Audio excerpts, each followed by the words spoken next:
African countries would like to avoid chaos in Sudan.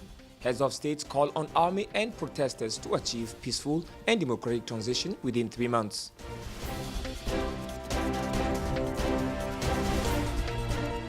Abdel Fattah al-Sisi may remain in power until 2030. The yes won by nearly 89% of the vote in the referendum on the constitutional revision in Egypt. These are our top stories. Stay tuned for more details in this newscast.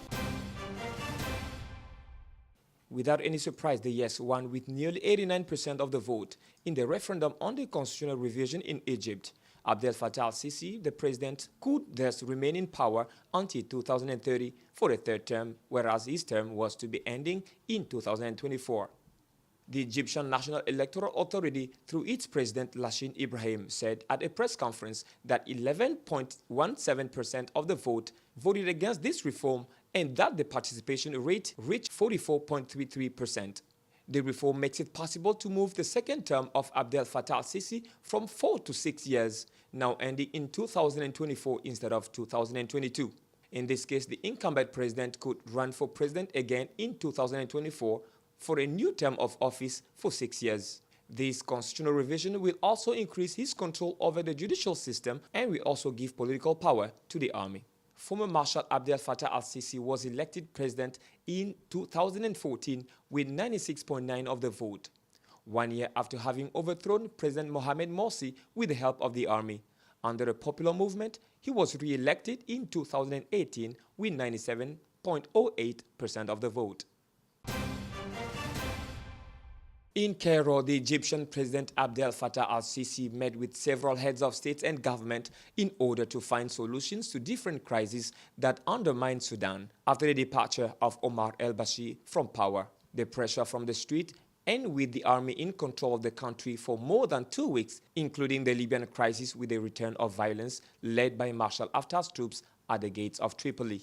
As far as Sudan is concerned, the countries gathered in Cairo called on the Peace and Security Council of the African Union to soften their position after the 15-day period previously granted to the military power to extend the deadline to 3 months in order to reach a peaceful and democratic transition.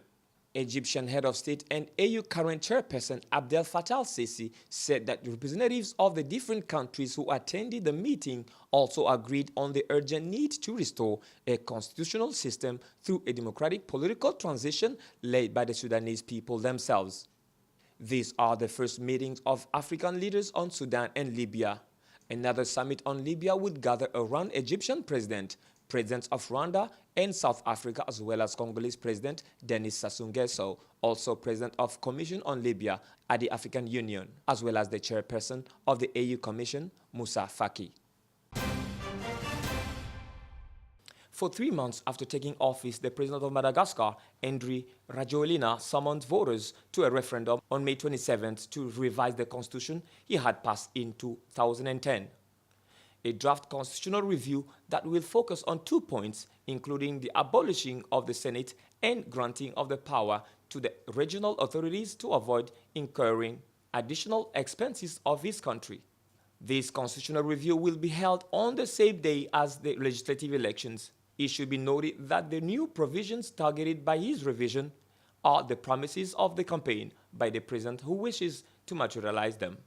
The announcement elicited the reaction of his main opponent at the presidential election, former President Marc Ravalomanana, calling on representatives of other countries and those of the European Union and the African Union. He states, I quote, "What we ask ourselves is, does he abide by the Constitution? Because when the president is sworn, the first sentence he says is that he will have to abide by the Constitution. Why do they not follow the procedures? It is necessary to wait until 1 or 2 months after the establishment of the National Assembly before one can call the voters to referendum." The current constitution in Madagascar was adopted in 2010 under the transition chaired by Andry Rajoelina after the overthrow by the army of former President Marc Ravalomanana.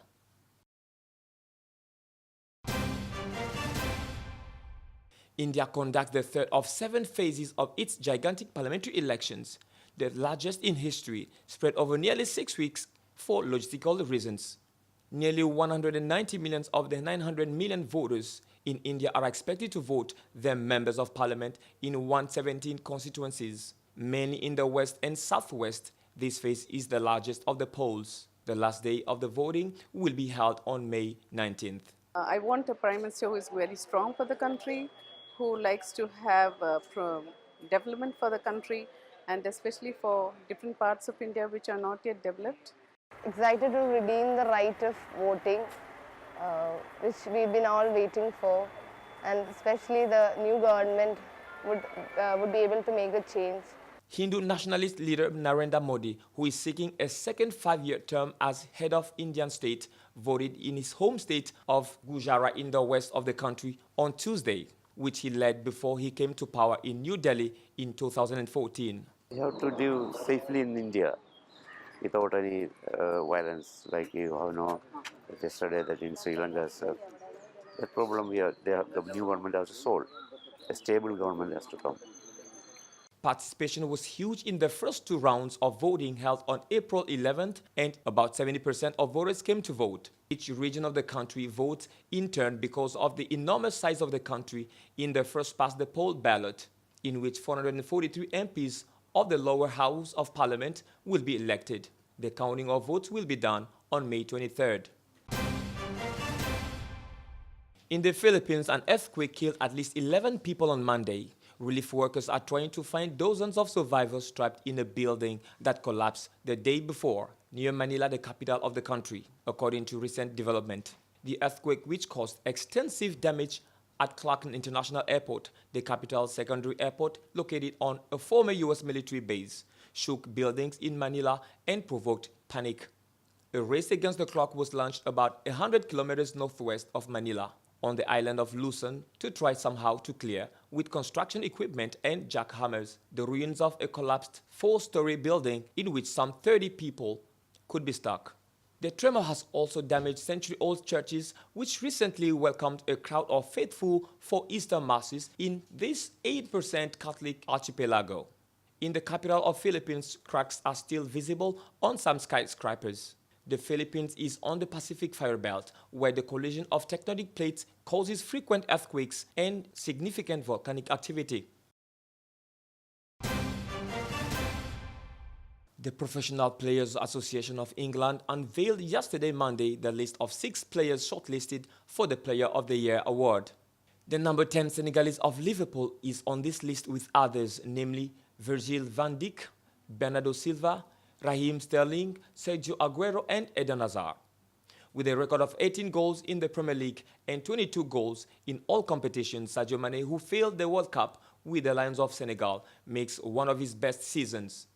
In contention for Champions League and Premier League titles. This season, Sadio Mane has even surpassed the record of Dembaba, who was the best Senegalese striker in the Premier League with 6 goals in the year 2016 and 2017 season with Newcastle.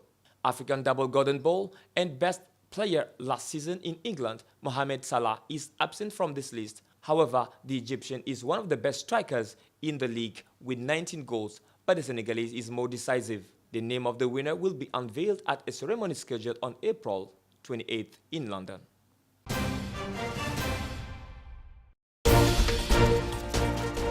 Abdel Fattah al-Sisi may remain in power until 2030. The yes won by nearly 89% of the vote in the referendum on the constitutional revision in Egypt. African countries would like to avoid chaos in Sudan. Heads of states call on army and protesters to achieve peaceful and democratic transition within 3 months. That's all for our newscast today. Stay tuned on Gabon 24 for more news.